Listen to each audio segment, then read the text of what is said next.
करेंगे इस चैप्टर का, वो करेंगे जो दूसरा पार्ट है इस चैप्टर का, जिसके अंदर हम थर्मोडायनामिक्स, जो पहला हिस्सा था उसके अंदर हमने हीट के बारे में पढ़ा कि हीट क्या होती है, या थर्मल कैपेसिटीज वगैरह जो कुछ भी हमने फर्स्ट सेक्शन के अंदर पढ़ा वो हीट और इंटरनल एनर्जी इनके बारे में था। अब ये जो दूसरा सेक्शन है इसके अंदर हम पढ़ेंगे कि थर्मोडायनेमिक्स क्या होती है। ये जो पूरा सेक्शन है ये आपके सिलेबस के अंदर है, पीएमडीसी के अंदर। तो इसके अंदर सबसे पहली चीज के थर्मोडायनेमिक्स हम कहते किसको, या थर्मोडायनेमिक्स जो होती है वो क्या होती है। देखिए जो थर्मोडायनेमिक्स है इसके अंदर हम पढ़ते हैं methods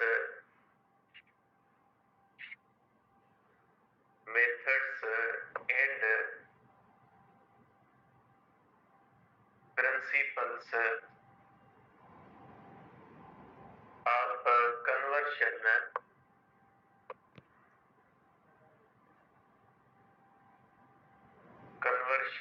of heat into work,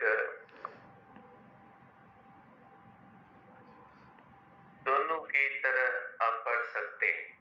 कि इसके अंदर हम पढ़ेंगे कि किस तरह से हम हीट को वर्क में कन्वर्ट कर सकते हैं, उसके मेथड्स कौन से हैं, उसके प्रिंसिपल्स कौन से हैं, या किस तरह से हम वर्क को हीट में कन्वर्ट कर सकते हैं, उसके प्रिंसिपल्स और उसके मेथड्स के बारे में हम यहाँ पे अब पढ़ेंगे। तो देखिए अब हीट को जब हम वर्क में कन्वर्ट करते हैं तो जाहिर है हमें कोई ऐसा डिवाइस चाहिए या हमें कोई ऐसी मशीन चाहिए जिसको हम हीट दें और वो हमारी गिवन हीट को वर्क में कन्वर्ट कर दे, या हम उसको वर्क दें और वो हमारा वर्क जो हो उसको कन्वर्ट कर दे हीट में। तो इसके लिए हम जो एक डिवाइस समझे, एक मशीन समझे जो हम इस्तेमाल करते हैं उसको हम कहते हैं थर्मोडायनेमिक सिस्टम, जिसको कॉमनली हम इंजन कहते हैं। इंजन एक ऐसा थर्मोडायनेमिक सिस्टम होता है जो हीट को वर्क में कन्वर्ट करता है या वर्क को हीट में कन्वर्ट करता है। तो यहाँ पे जो थर्मोडायनेमिक सिस्टम हम लेते हैं, ये थर्मोडायनेमिक सिस्टम जो होता है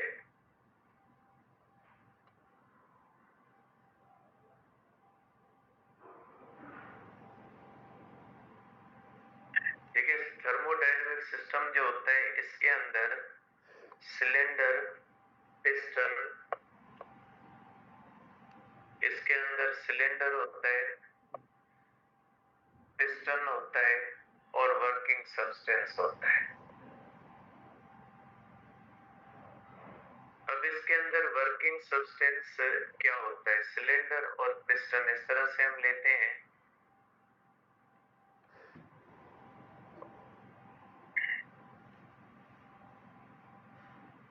देखिए ये हमारे पास सिलेंडर है, पिस्टन है और इसके अंदर ये वर्किंग सब्सटेंस होता है। ये कोई गैस भी हो सकती है, ये कोई सॉलिड भी हो सकता है, ये कोई लिक्विड भी हो सकता है।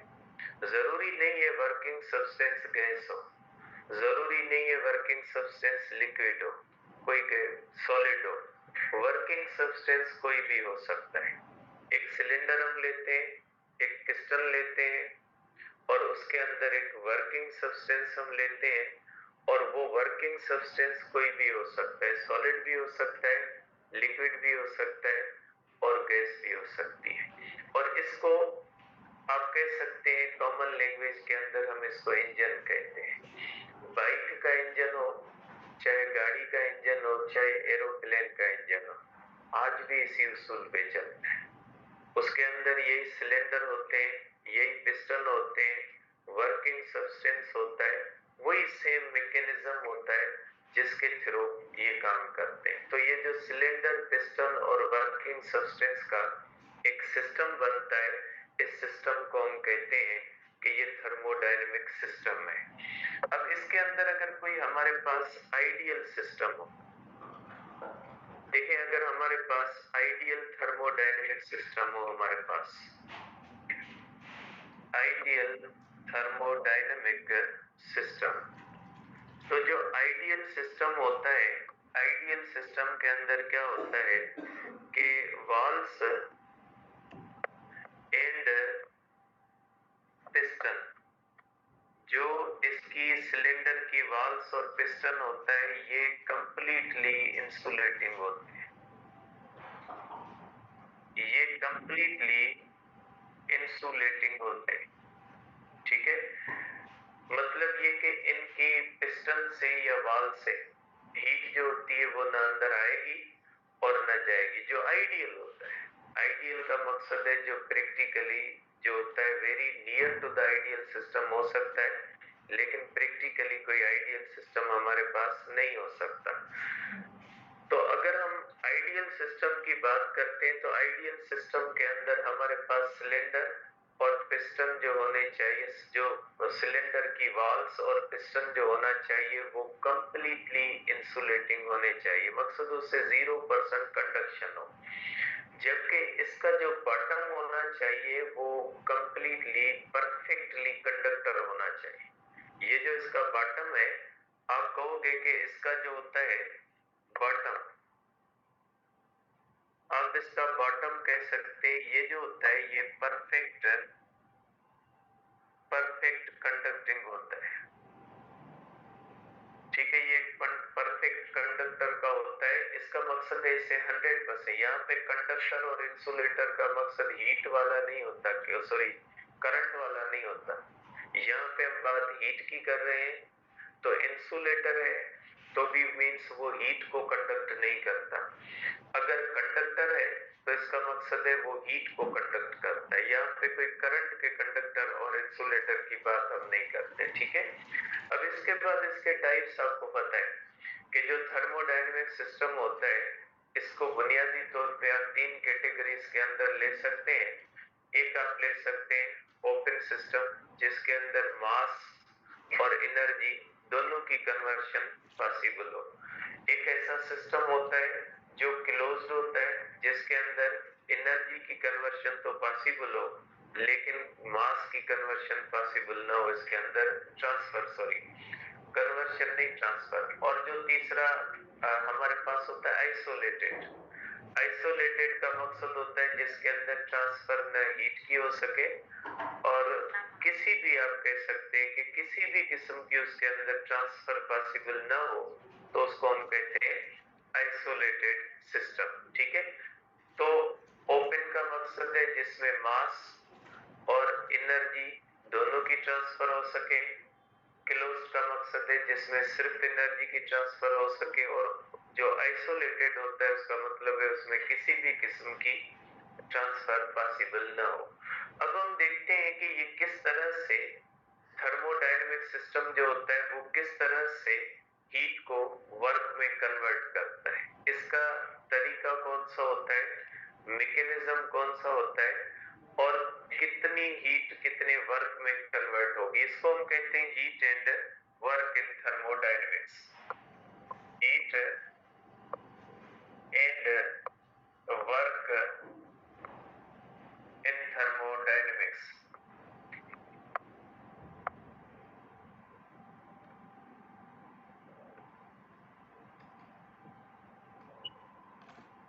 और इसके अंदर जो आइडियल होता है ना, इसमें working substance 1 mole of ideal gas होता है। ये जो होता है ना वर्किंग सब्सटेंस, ये होता है 1 मोल ऑफ आइडियल गैस। क्योंकि जो आइडियल सिस्टम होता है ना उसके लिए जो वर्किंग सब्सटेंस जो होता है वो भी आइडियल होता है। आइडियल वर्किंग सब्सटेंस होता है ये आइडियल गैस।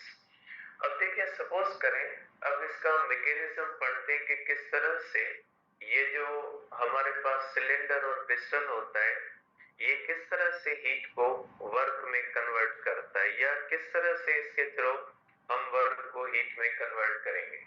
देखिए सपोज करें हमारे पास एक थर्मोडायनेमिक सिस्टम है और ये जो थर्मोडायनेमिक सिस्टम मैं कंसीडर कर रहा हूँ, ये कांस्टेंट प्रेशर वाला थर्मोडायनेमिक सिस्टम मैं कंसीडर कर रहा हूँ। सपोज करें ये हमारे पास एक थर्मोडायनेमिक सिस्टम है, इसका प्रेशर P, वॉल्यूम V1 और टेम्परेचर T1 है, और ये सिस्टम कौन सा है जिसका कांस्टेंट प्रेशर होता है। इसके अंदर आप कह सकते हैं कि इसमें प्रेशर हम कंसीडर कर रहे हैं कांस्टेंट प्रेशर वाला हम एक सिस्टम कंसीडर कर रहे हैं, हमने थर्मोडायनेमिक सिस्टम लिया हुआ है। अब इसकी जब प्रेशर कांस्टेंट है तो इसको P1, V1 और T1 नहीं लिखे, तो फिर सिंपली T लिख दें क्योंकि प्रेशर हमने कंसीडर कांस्टेंट किया हुआ है। इसकी ये इनिशियल स्टेट है, इसको हम कहते हैं ये इनिशियल स्टेट पे है, और इसके अंदर ये वर्किंग सब्सटेंस है। अब अगर इसको हम यहाँ से हीट दें, इसको हम यहाँ पे हीट देते हैं, हमने थोड़ी इसको हीट दी, डेल्टा क्यू का मकसद यहाँ पे चेंज इन हीट नहीं है, डेल्टा क्यू वेरी स्मॉल को भी जाहिर करता है, डेल्टा सिर्फ चेंज को जाहिर नहीं करता। अगर किसी भी चीज को स्मॉल कोई चेंज होती है या कोई स्मॉल क्वांटिटी होती है तो उसको भी हम इस तरह से डेल्टा से ही जाहिर करते हैं। हमने थोड़ी सी इसको हीट दी थर्मोडायनेमिक सिस्टम को, और ये हीट इसके अंदर जाती है, और इसके अंदर जैसे ही हीट जाती है तो इस गैस की इंटरनल एनर्जी बढ़ती है। इंटरनल एनर्जी बढ़ने से मॉलिक्यूलर मूवमेंट्स बढ़ती हैं, और मॉलिक्यूलर मूवमेंट्स बढ़ने से ये जो मॉलिक्यूल्स होते हैं ये इस पिस्टन के साथ भी तेजी से टकराते हैं और दीवारों के साथ भी तेजी से टकराते हैं, और जिस कुलियन की वजह से दीवारों के ऊपर भी फोर्स लगती है और पिस्टन के ऊपर भी फोर्स लगती है, ठीक है। और जितना टेम्परेचर बढ़ता जाएगा उतनी जो होगी यहाँ पे फोर्स बढ़ती जाएगी, और पिस्टन के ऊपर उतनी ज्यादा फोर्स लगेगी, और जब फोर्स लगेगी तो ये पिस्टन ऊपर मूव करेगा, और ये पिस्टन जो होगा वो वेरी स्मॉल डिस्टेंस ऊपर मूव करेगा, और वेरी स्मॉल डिस्टेंस को हम कहते हैं डेल्टा एल। अब ये पिस्टन जो है ये क्यों मूव किया, इसलिए कि नीचे से जो गैस मॉलिक्यूल्स थे इनका प्रेशर बढ़ा, इनकी फोर्सेस बढ़ी, और अंदर से गैस मॉलिक्यूल की जो फोर्सेस थी उनकी वजह से पिस्टन ने मूव किया। तो ये जो पिस्टन ने मूव किया है ये ड्यू टू द फोर्स किया है, और आपको पता है जब किसी भी चीज के ऊपर फोर्स लगे और उस फोर्स की वजह से कोई चीज डिस्प्लेसमेंट तय करे तो हम कहते हैं वर्क हुआ। तो यहाँ पे फोर्स किसकी लगी है, यहाँ पे फोर्स लगी है गैस मॉलिक्यूल्स की, और गैस मॉलिक्यूल की फोर्स जो होती है वो प्रेशर की वजह से लगी है, क्योंकि गैस के अंदर प्रेशर होता है, प्रेशर जो होता है वो due to the molecular collisions होती है, due to the molecular collision force लगती है, और गैस के मॉलिक्यूल्स ने जो फोर्स लगाई उस फोर्स की वजह से पिस्टन ने मूव किया। तो यहाँ पे आप फोर्स के लिए कर सकते हैं कि प्रेशर होता है फोर्स पर यूनिट एरिया। तो यहाँ पे जो फोर्स लगी है ये किस वजह से लगी है, प्रेशर इनटू एरिया। तो यहाँ पे ये जो फोर्स लगी है ये जो फोर्स है ये प्रेशर वाली फोर्स है। आपको पता है डिफरेंट फोर्सेस की नेचर डिफरेंट होती है, फ्रिक्शनल फोर्स की नेचर अलग है, ग्रेविटेशनल फोर्स की नेचर अलग है, इलेक्ट्रोस्टैटिक फोर्स की नेचर अलग है, मुख्तलिफ फोर्सेस की नेचर अलग होती है, डिफरेंट होती है, और इसी वजह से डिफरेंट फोर्सेस का वर्क डिफरेंट होता है। जैसे ग्रेविटी का वर्क अलग होता है, फ्रिक्शन का वर्क अलग होता है, इलास्टिक फोर्स का वर्क अलग होता है, इलेक्ट्रोस्टैटिक फोर्स का वर्क अलग होता है। तो यहाँ पे हम जो वर्क कंसीडर कर रहे हैं ये प्रेशर वाली जो फोर्स है उस वजह से वर्क है, इसलिए इसके लिए वो रूल्स इस्तेमाल नहीं करेंगे जो चैप्टर 7 फर्स्ट ईयर के अंदर हम पढ़ते हैं, वो रूल यहाँ पे इस्तेमाल नहीं करेंगे, क्योंकि वो रूल अप्लाई होते हैं वर्क ग्रेविटी वाले के लिए। वो ग्रेविटी के जो रूल्स हैं वो यहाँ पे एप्लीकेबल नहीं होंगे। अब अगर आप यहाँ पे वर्क को कैलकुलेट करोगे तो वर्क होता है फोर्स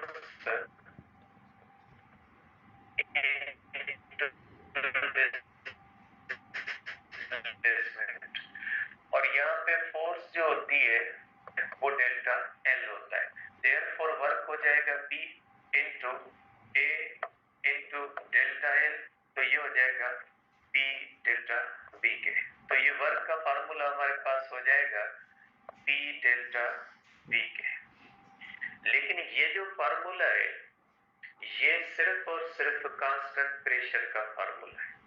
अगर कोई हमारे पास थर्मोडायनेमिक सिस्टम होता है उसको हम कांस्टेंट प्रेशर पे हीट देते हैं और वो वर्क करता है, तो उस वर्क को कैलकुलेट करने के लिए आप ये फार्मूला इस्तेमाल कर सकते हैं। लेकिन अगर कोई और थर्मोडायनेमिक सिस्टम है जिसके अंदर टेम्परेचर कांस्टेंट होता है या कोई और चीज कांस्टेंट होती है, तो उसके लिए ये फार्मूला नहीं लग सकता। ये फार्मूला सिर्फ और सिर्फ आप कह सकते हैं W when pressure is constant,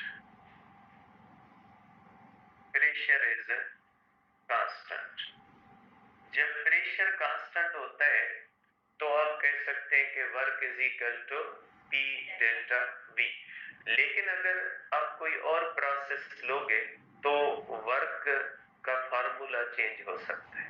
लेकिन एक चीज कॉमन होगी कि किसी भी थर्मोडायनेमिक सिस्टम को आप हीट देते हो, चाहे आप कांस्टेंट प्रेशर रखें, चाहे आप कांस्टेंट टेम्परेचर रखें या कोई और प्रोसेस कर ले, लेकिन उसके अंदर एक चीज कॉमन होती है कि वर्क जो होता है वो डिपेंड करता है चेंज इन वॉल्यूम। अगर वॉल्यूम की चेंज नहीं होती तो वर्क नहीं हो सकता। अगर किसी थर्मोडायनेमिक सिस्टम को आपने जो है वो हीट दी, हीट देने के बाद अगर वॉल्यूम चेंज नहीं होता तो वर्क किसी भी थर्मोडायनेमिक सिस्टम में नहीं होगा।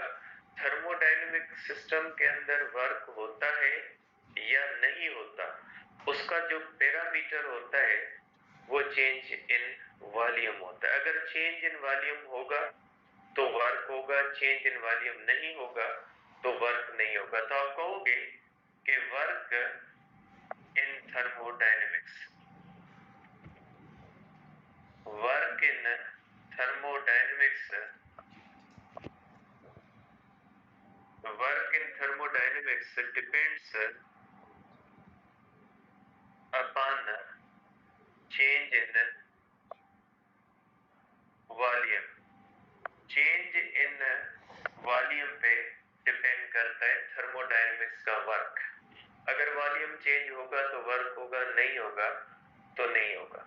अब आ जाते हैं वर्क पॉजिटिव भी होता है, वर्क निगेटिव भी होता है।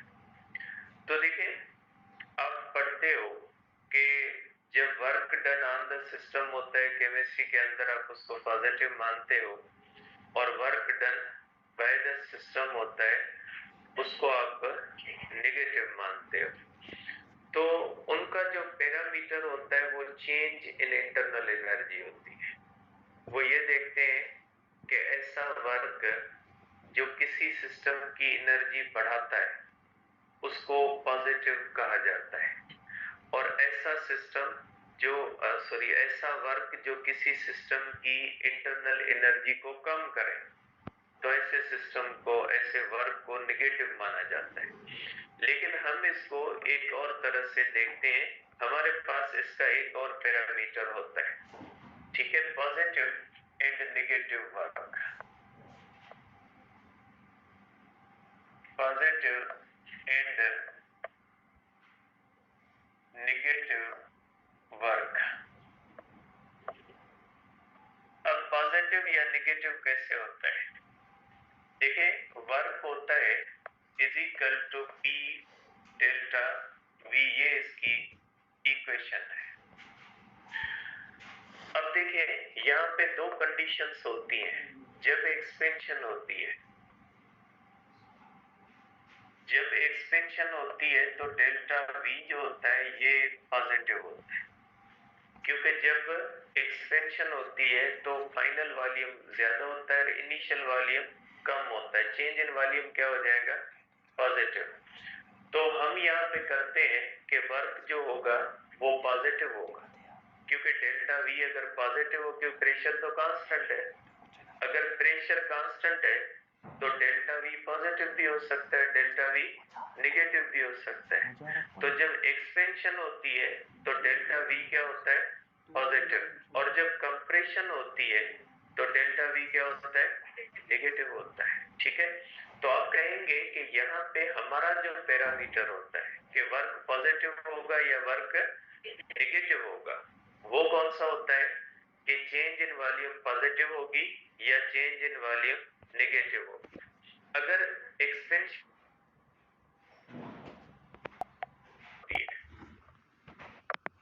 ठीक है, तो कंप्रेशन के अंदर क्या होता है, डेल्टा वी नेगेटिव होता है, और वर्क जो होता है वो क्या होता है, नेगेटिव होता है। ये जो वर्क होता है बाय सिस्टम होता है, ठीक है, और ये कौन सा वर्क होता है, ऑन सिस्टम होता है। ठीक है, ये जो कंप्रेशन होती है उसको मान सिस्टम कहते हैं, और ये जो होता है नेगेटिव होता है, और work done by the system जो होता है वो पॉजिटिव होता है। अब अगर वर्क को आप ग्राफ के अंदर देखें, graphical representation of work, graphical representation of work, कि अगर ग्राफिकली हम देखें तो इसमें एक्सपेंशन भी हो सकती है। अगर हमारे पास एक्सपेंशन होती है तो एक्सपेंशन का ग्राफ किस तरह से होगा, देखिए एक्सपेंशन के अंदर इस तरह से होता है कि अगर कोई भी थर्मोडायनेमिक सिस्टम है, अगर हमारे पास इस तरह से है, ये एक थर्मोडायनेमिक सिस्टम है, इसकी इनिशियल जो स्टेट है ये P है, V1 है और T1 है। ठीक है, ये हमारे पास इस तरह से, और इसकी जो फाइनल स्टेट है P है, V2 है और T2 है, क्योंकि हम कांस्टेंट प्रेशर पे ले रहे हैं। और इस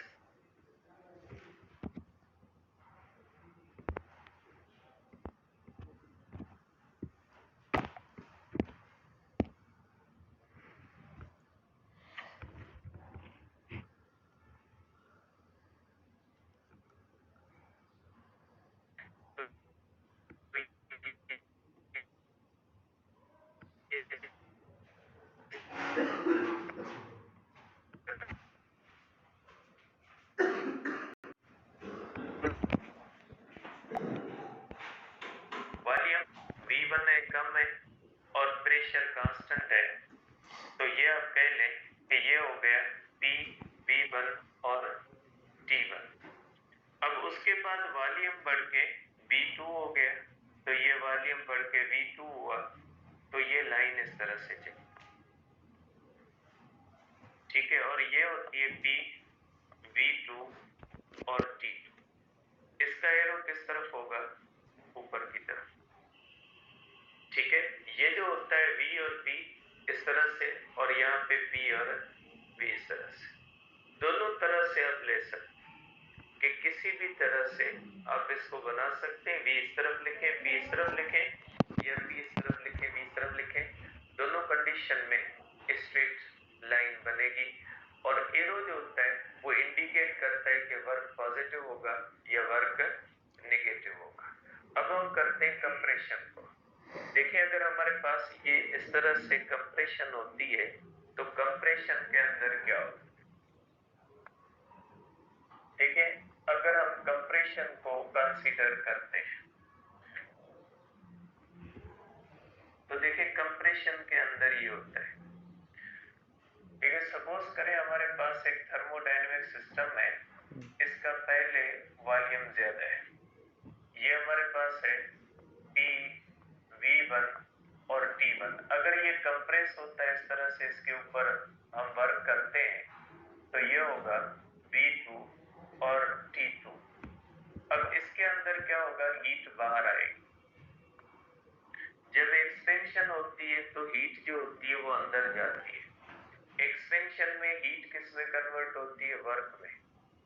और कंप्रेशन के अंदर वर्क किस में कन्वर्ट होता है? हीट में। क्योंकि जो हम वर्क करते हैं वो हीट की सूरत में बाहर आता है। एक्सपेंशन में जो हम हीट देते हैं, इनपुट हीट होता है और आउटपुट क्या होता है? वर्क होता है। ठीक है, एक्सपेंशन के अंदर। जबकि कंप्रेशन के अंदर जो इनपुट होता है वो वर्क होता है और आउटपुट क्या होता है? हीट होती है। तो आप कह सकते हैं कि थर्मोडायनेमिक सिस्टम दोनों काम करता है। हीट को वर्क में कन्वर्ट करता है और वर्क को किस में कन्वर्ट करता है? हीट के अंदर करता है। तो दोनों ये काम करता है इस तरह से। अब अगर आप इसको देखेंगे, इसका ग्राफ इस तरह से बनेगा। अगर आप प्रेशर और वॉल्यूम का ग्राफ बनाए तो इसका ग्राफ जो होता है वो इस तरह से बनता है। यहाँ पे प्रेशर कर दे, यहाँ पे वॉल्यूम कर देते हैं। प्रेशर कांस्टेंट है, पहले वॉल्यूम V1 बड़ा है तो इसका जो पहली पॉइंट बनेगी V1 और T1 बनेगी। और दूसरा वॉल्यूम V2 जो होता है ये क्या होता है? कम। ये हो जाता है V2 और T2 और इसकी लाइन जो बनती है उसका एरो इस तरह से बनता है। इसका एरो बाहर की तरफ राइट की तरफ बनता है, जबकि इसका एरो जो है वो किस तरफ बनेगा? लेफ्ट की तरफ बनेगा। ये आगे जाके साइक्लिक प्रोसेस के अंदर मैटर करते हैं कि जो साइक्लिक प्रोसेस होता है उसमें वर्क जो हम देखते हैं वो एरो के हिसाब से देखते हैं। तो इसमें एरो जो होता है वो लेफ्ट साइड की तरफ होता है और ये एरो किसके रिप्रेजेंट करता है? ये रिप्रेजेंट करता है वर्क जो होता है डन ऑन सिस्टम। और ऐसे वर्क को हम क्या करते हैं? वर्क जो होता है वो नेगेटिव होता है। ठीक है, तो ये हो गया हमारे पास एरो की इंपॉर्टेंस। आप इसको उस तरह भी बना सकते हैं, V और P को इस तरह से इंटरचेंज करके भी आप बना सकते हैं। देखिए, अगर आप इसको V को यहाँ पे बना लें और P को यहाँ पे बना लें, जैसे ये बनता है ना, तो इसकी लाइन इस तरह से बन जाएगी। इसकी लाइन जो होती है वो इस तरह से होती है। ठीक है, तो ये नेगेटिव वर्क जो होता है अगर इस तरह से हो तो लाइन इस तरफ होगी, अदरवाइज इस तरफ होगी। हम सिंपल एक देख सकते हैं कि ये लाइन पॉजिटिव एक्स की तरफ एरो है, ये एरो पॉजिटिव वाई की तरफ है। तो जो चीजें पॉजिटिव की तरफ होती है ना, एक्सिस की तरफ, वो पॉजिटिव होती है। और ये एरो देखें नेगेटिव एक्स एक्सिस की तरफ है और नेगेटिव वाई एक्सिस की तरफ। जो नेगेटिव एक्स एक्सिस और वाई एक्सिस की तरफ चीजें होती हैं उनको हम क्या मानते हैं? नेगेटिव मानते हैं। तो आप पॉजिटिव और नेगेटिव को एरो से देखते हैं कि वर्क पॉजिटिव हुआ है या वर्क नेगेटिव हुआ है। वो किस चीज से तय होता है? एरो से तय होता है। ठीक है, अब अगर हम इसकी कैलकुलेशन करें तो जो तीसरी चीज इसमें हमने पढ़नी है वो ये होती है कि वर्क डन, अब ये बाय या ऑन दोनों होता है। Work done is equal to area under PV diagram, जिसको इंडिकेटर डायग्राम भी कहा जाता है।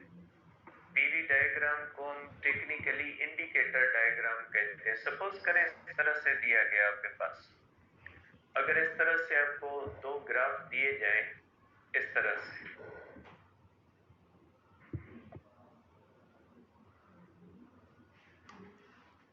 ये P है और ये V है। ठीक है, इसमें ये एक आपको लाइन दी गई है।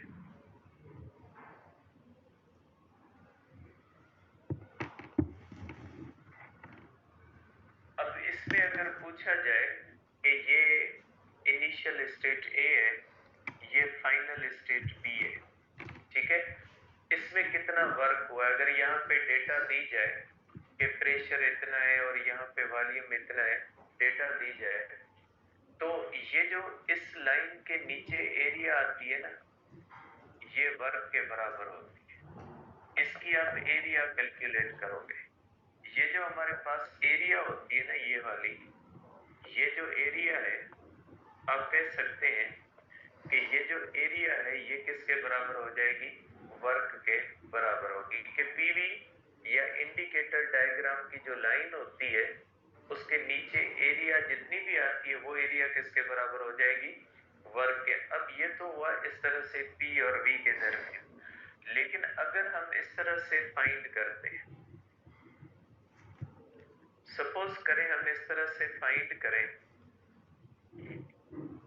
इस तरह से यहाँ पे V रखें और यहाँ पे P रखें, तो लाइन किस तरह से बनेगी, अगर एरो इस तरह से तो work done by the system है। अगर सपोज करें मैं इस तरह से बनाता हूं तो ये भी work done by the system. अब इसको कैसे कैलकुलेट करूं, ठीक है, इसके नीचे तो एरिया ही नहीं, तो इसकी ये एरिया कैलकुलेट करो।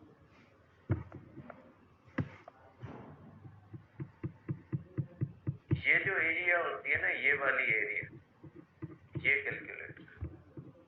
ये वाली एरिया नहीं कैलकुलेट करोगे, ये वाली एरिया कैलकुलेट। अगर V इधर है और P इधर है, अगर P इधर है V इधर है, तो ये इस तरह से एरिया कैलकुलेट करोगे। अगर एरिया ज्यादा है मतलब वर्क ज्यादा है, एरिया कम है तो वर्क क्या होगा, कम होगा। तो इस तरह से पीवी डायग्राम या इंडिकेटर डायग्राम से हमें जो वर्क मिलता है वो इस तरह से मिलता है कि अगर आपको ग्राफ दिया जाए तो ग्राफ के अंदर जो एरिया होती है ना, वो एरिया अंडर पीवी डायग्राम जो होती है ये वर्क के बराबर होती है, ठीक है। अब इसके ऊपर अगर इस तरह से हम एक दो क्वेश्चन देखें कि इस तरह से अगर आपको कहा जाए कि आपके पास दो थर्मोडायनेमिक सिस्टम्स हैं, इस तरह से प्रेशर और वॉल्यूम है, ये लाइन इस तरह से, और दूसरा भी आपके पास थर्मोडायनेमिक सिस्टम है, यहाँ पे प्रेशर है, वॉल्यूम है, और ये एक लाइन इस तरह से। अगर पूछा जाए इसका वर्क ज्यादा है या इसका वर्क ज्यादा है, तो देखें आप इसके अंदर देखोगे कि किसकी एरिया बड़ी है। देखें इसकी लाइन इस तरह से बनाओगे तो इसकी एरिया A1 है और इसकी एरिया A2 है, तो आप कहोगे A1 greater than A2, therefore W1 greater than W। तो आप एक अंदाजा लगाओगे कि किसकी एरिया ज्यादा है और किसकी एरिया कम है। अगर इस तरह से दिया जाए, अगर हम इसको इस तरह से देखें कि प्रेशर और वॉल्यूम के दरमियान,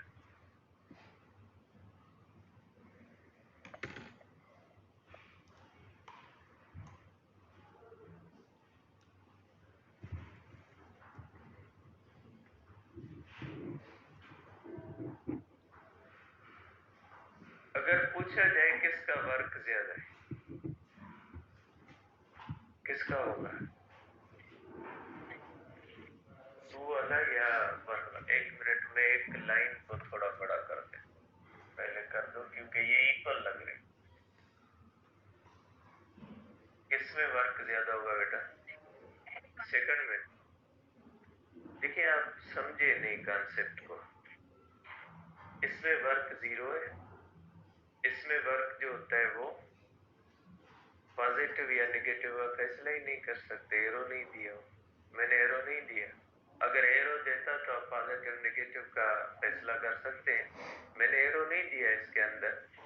देखिए ये line parallel to the pressure axis, means इस सिस्टम के अंदर वॉल्यूम कांस्टेंट है और प्रेशर चेंज हो रहा है, ठीक है।